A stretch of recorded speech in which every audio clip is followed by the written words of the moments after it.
What exactly are dreams? We all experience the phenomenon, but where exactly do they come from?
Oneirology is the scientific study of dreams, what they mean, and the psychology behind them. The study of dreams in scientific research laboratories began with the discovery of REM sleep by Azarinsky and Kleitman in 1953. After the discovery of REM, scientists saw that the sleeping brain actually cycled between two distinct electrical and biochemical climates. The mind in REM sleep teems with vivid dreams. The surprising implication is that the brain, which generates and evidently benefits from sleep, seems to be too busy to get any sleep itself. With the many advancements in the study of dreams, there's plenty of mystery surrounding the topic. Many people claim to dream of future events, or even of people that have passed on, adding another element to dreams in a more paranormal sense. But obviously these claims can't be absolutely proven by science. One other element when it comes to dreaming is that of nightmares and bad dreams, stressful or terrifying imagery and situations that come to us when we're meant to be resting and recharging. Some of these experiences can be so bad for people that they wake up in a cold sweat or an extreme panic, sometimes screaming or thrashing around violently as if trying to keep something away. These more intense events are often referred to as night terrors. But what causes them? Is it just a projection of day-to-day stresses in our lives, which are then manifested into our dreams? Or is it possible that there's something more to it?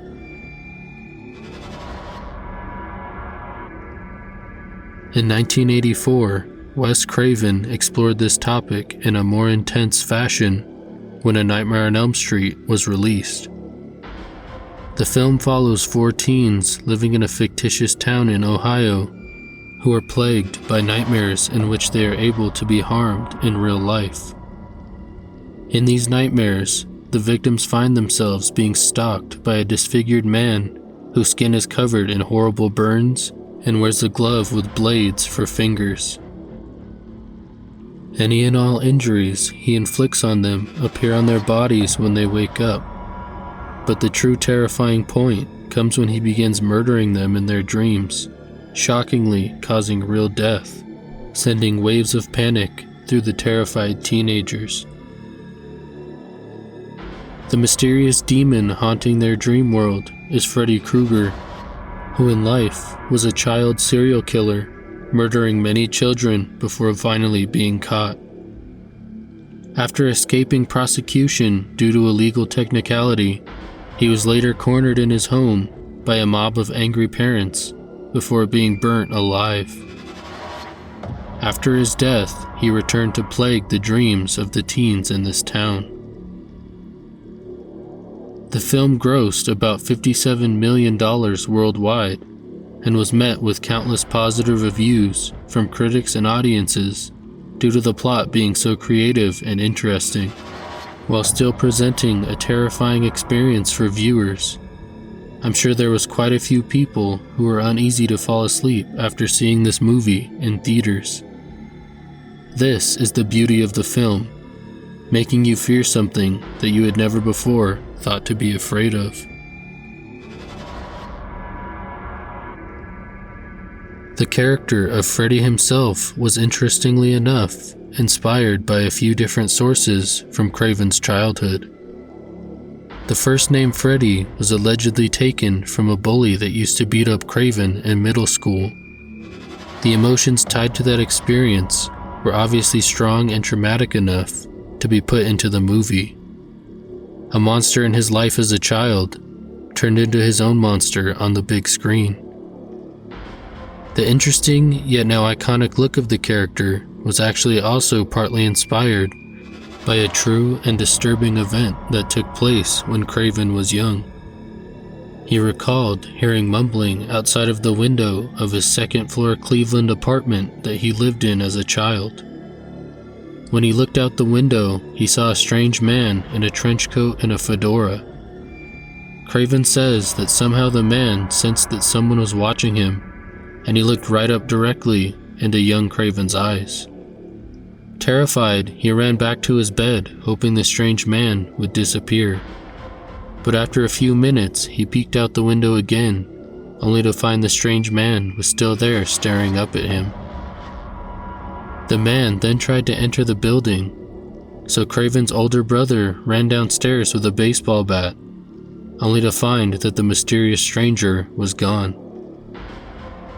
While speaking about the experience, Craven says, quote, "The thing that struck me most about this man was that he had a lot of malice in his face. He also had this sort of sick sense of humor about how delightful it was to terrify a child." End quote.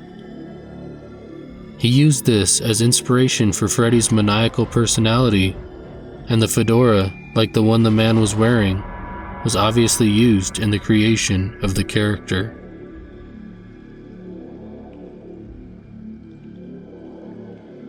Other than just the now iconic villain, the film was massively successful due to its truly original and intriguing plot. Clearly, it's a story of something that could logically never happen. I mean, dreams don't kill people. Vengeful spirits don't kill people in their dreams, causing death in real life.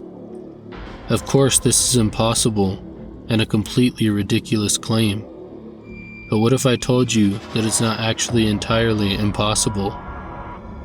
The film was actually inspired by a mysterious series of events that mirrors certain things that take place in the film's plot.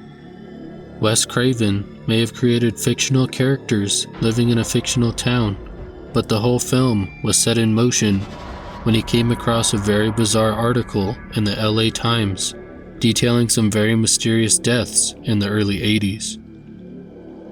According to Craven, the article was about a family that had survived the killing fields in Cambodia.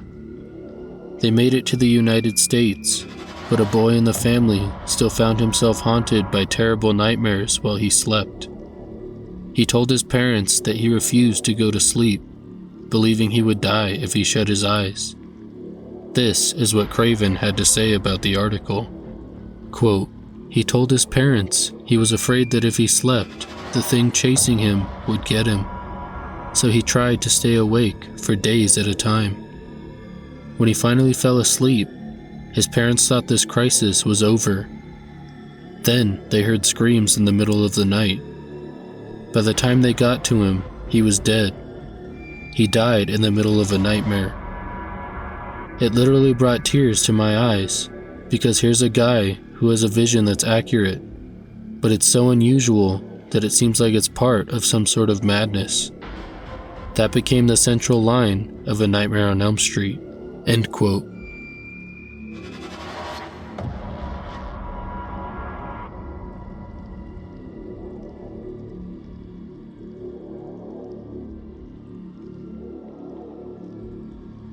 From 1975 to 1979, millions of people were systematically persecuted and killed in Cambodia by the Khmer Rouge. The massacres ended when the Vietnamese military invaded in 1978, dissolving the Khmer Rouge regime. By January 1979, roughly 1.5 to 2 million people had died due to the Khmer Rouge's policies. If not immediately killed, many were taken as prisoners. The prisoners were often taken to the killing fields, where they were executed mainly with pickaxes to save bullets since there were so many being killed. The millions of bodies were then buried in mass graves. As of 2009, about 23,745 mass graves containing approximately 1.3 million suspected victims of execution were discovered in Cambodia. Direct execution is believed to account for up to 60% of the genocide's death toll, with other victims succumbing to starvation, exhaustion, or disease. So it's no surprise that if true, this boy witnessed many horrific and traumatic things before his family was luckily able to escape from these killing fields. So the immense stress could have played a part in his death in the middle of the nightmare, though it is still very mysterious nonetheless.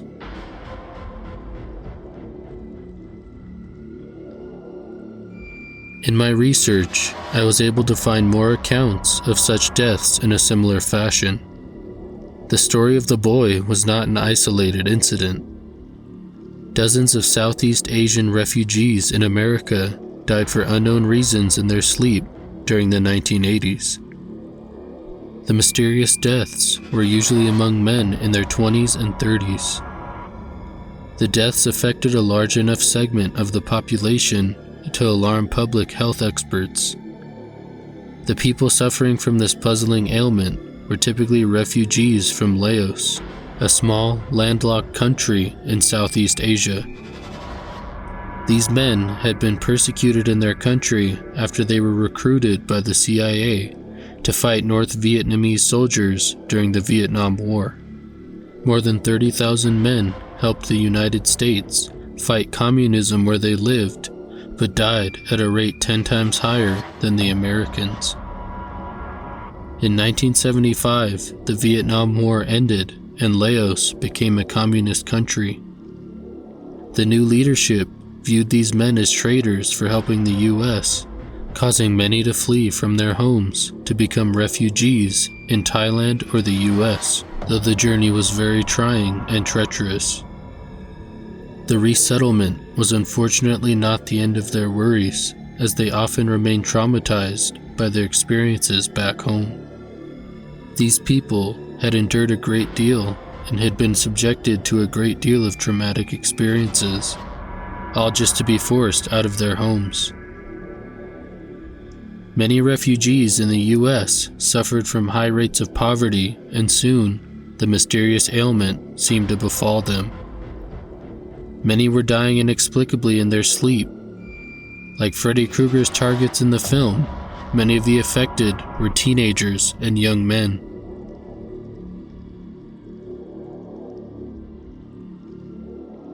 One article from 1981 describes a Laotian refugee, a 47-year-old man named Yang Lang Thao, who relocated from a camp in Thailand to the United States, but shortly after died sleeping next to his wife. This was the fourth man to die while sleeping over the course of 9 months, as well as being the 13th overall nocturnal death recorded since 1978. Investigators could find no medical explanation for all of the mysterious deaths, but many believed them to be due to chemical nerve agents that refugee soldiers of the Vietnam War would have been exposed to, though doctors did not support these claims. Dr. Larry V. Luman, a county medical examiner, stated that there is no evidence that nerve gas acts in this way, and if it was nerve gas, why was it only affecting men, and why only at night? Other people believed that they were being punished by the spirits of their ancestors for leaving their homeland. Their cultural beliefs led them to think that they were no longer able to honor their ancestors or do proper rituals since they were no longer on their land. The best guess as to why these deaths occurred suggests that the years of stress that these men endured are a major factor in the disease, maybe sparking some underlying health issues that eventually caused the deaths in their sleep, though this has not been proven.